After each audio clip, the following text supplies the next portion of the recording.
Hey everyone, and welcome back to the channel. This is going to be a special one. Most likely the last build guide we'll be posting for Path of Exile 2's current patch, version 0.3. Today we're diving into a really unique warrior setup built around the Warbringer class, and it's one of the most interesting mechanics we've played with so far. This build lets you summon shield walls that can be shattered by war cries, unleashing massive bursts of damage in the process. Depending on how you want to play, you can push the damage to the absolute limit and melt bosses in seconds, or instead make use of the fissure mechanic, which covers a much wider area and creates a much smoother mapping experience. The first part of the video showed just how devastating this build can be against bosses, and what you're seeing now is the fissure version in action, showing off its incredible area control and clear speed. Enjoy the showcase for now and stick around. The detailed guide kicks off around the 3-minute mark.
The armor on the character's shield has a dormant destructive potential. There are several attack skills whose damage is based not on the weapon's damage, but the shield's armor instead. This build uses Shield Wall, Resonating Shield, Fortifying Cry, Shield Charge, and even Magma Barrier to some extent. The combo is as follows: place a wall and detonate it with a War Cry. We've allocated Warbringer's Warcaller's Bellow to bypass the cooldown on it. It would bottleneck the wall's potential heavily. A single wall detonated this way will do between 1 and 2 million damage per hit. Resonating Shield is fast and deals a decent amount of damage around you, but its range is not that great.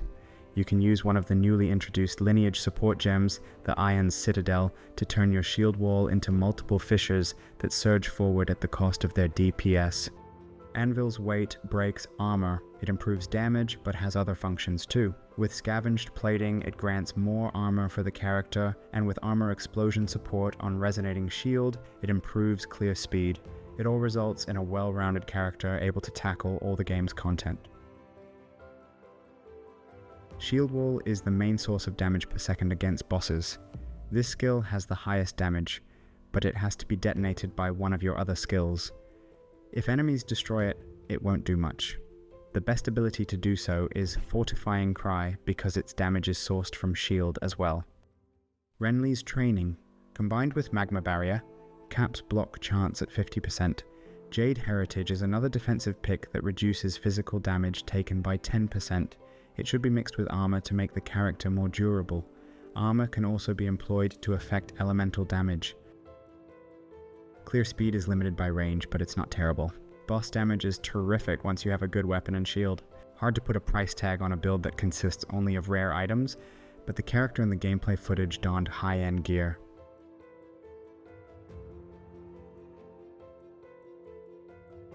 There are no unique gear pieces that would beat rares in any slot, not in terms of DPS at least. We won't recommend any. Defiance of Destiny is one exception, as it improves survivability quite a lot, but it's a big trade-off. DOD is the most effective fix to the problem of low life recovery during mapping. It renders you nearly immortal against barrages of attacks, but does not prevent getting one-shotted. Maximum life and armor, with armor applying to resistances, are the defensive mods to seek.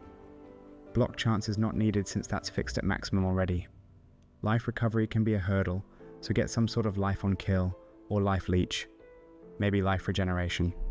With Blood Mage, you have no mana, so you are not managing this resource. The damage comes from the weapon and shield both. If you want higher DPS, you may allocate Giant's Blood, and that's what we did, but that's an endgame damage over life keystone that won't fit all sizes. The gem setup will need 50 extra spirit. Dex and int requirements are so low that you won't need to worry about them at all. Helmet must be plentiful in armor, life, and resistances. It's also easy to find intelligence and accuracy here, even on pure strength ones. Mace is not your main damage source, the shield is. You don't need a high DPS mace. Still, weapons are abundant in influential mods, such as gem level for melee skills and global damage improvements. Two-hand maces, available with Giant's Blood, are better. On shield's prefixes, go for armor and maximum life. These are the most important, especially armor, which is directly tied to your damage. Chance to block is fixed with ascendancy. You won't need that. Gloves can roll great damage modifiers, the most important of which are gem level for melee skills and increased attack speed. Then, focus on basic defenses or invest in added damage and accuracy. Boots must have movement speed on top of maximum life, resistances, armor, and maybe even strength. Farrell's Rune of Grace could be good here. It reduces movement speed penalty from using skills. On the amulet, first thing get spirit and level of melee skills. Then, try to acquire as much maximum life and resistances as possible. On rings aim for maximum life, resistances, added physical damage to attacks, and accuracy or some life recovery mod. Accuracy will be needed, and this is the best place to get it. Belt should provide lots of maximum life, armor, resistances, charm slots, and strength. There is no need for anything else. Body armor should have high maximum life, resistances, and armor. If you have an amulet with over 50 spirit, it won't be needed here. Ruby jewels are the most suitable. On them, prioritize increased defenses from equipped shield with increased damage against enemies with fully broken armor.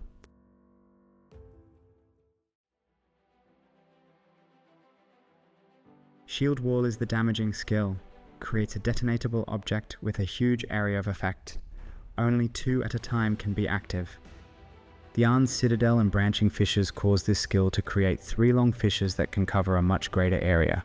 It is optional, but highly recommended. Resonating Shield damages enemies around you. It should be enough to kill minor enemies. Its damage also scales up with gem level and shield's armor. Link it with rapid attacks, Uruk's Smelting, Armor Explosion, Efficiency, and Brutality. One of these can be replaced with Mobility to move faster. Fortifying Cry is a war cry that enhances your next shield attack, so any attack in this build, by releasing Shield Wave on hit and absorbs some of the incoming damage. Link it with Heft, Brutality, Heavy Swing, Raging Cry, and Physical Mastery. You may also experiment with Batter Shout support. Shield Charge is the movement ability that's strong enough to kill most foes you crash into. Link it with Stomping Ground, Heft, Rage, Rapid Attacks, and Close Combat. You may replace Heft or Close Combat with Life Leech or Rigwald's Ferocity for more attack speed if you don't need all that damage here. Herald of Ash can be of use in certain situations with increased mob density, such as during a breach. The overkill damage of Shield Wall translated into AoE burn will undoubtedly improve your clear speed. Link it with Magnified Area, Deadly Herald, Swift Affliction, and Fire Mastery. Magma Barrier grants 30% increased block chance. It also deals some fire damage based on your shield's armor now and then, but it does so every 8 seconds on block, thus it's not a crucial component of the build. Link it with Fire Penetration, Elemental Armament, Fire Attunement, Fire Mastery, and Close Combat. Scavenge Plating grants you more armor when you break opponent's armor. With Anvil's Weight, you break armor all the time. Link it with Prolonged Duration and Precision. Encase in Jade is an Ascendancy skill. Grants permanent 10% additional physical damage reduction if you don't activate it, which you really shouldn't. Berserk vastly increases the effect of rage at the cost of life drain.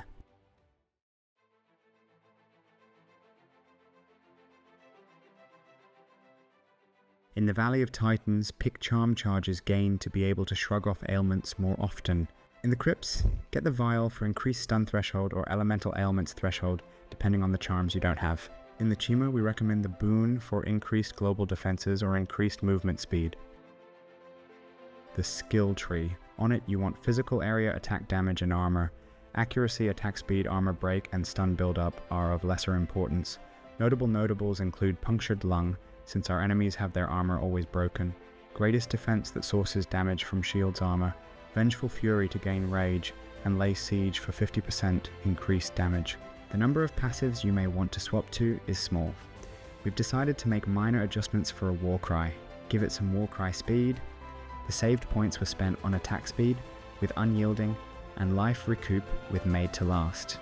The build utilizes two important keystones. The Blood Magic converts all your costs to life, so you will never have to worry about mana again. The Giant's Blood allows you to use a two-handed mace, which offers 2 extra gem levels compared to one-handed weapon, and even more extra physical damage gained for your attacks. It is, however, much more expensive. You should prioritize investing in your shield first, and then worry about the mace later. We believe that the guide covers all angles, but if you do have inquiries, ask us in the comments. Leave a like and subscribe while you're at it. Thank you very much. Until next time.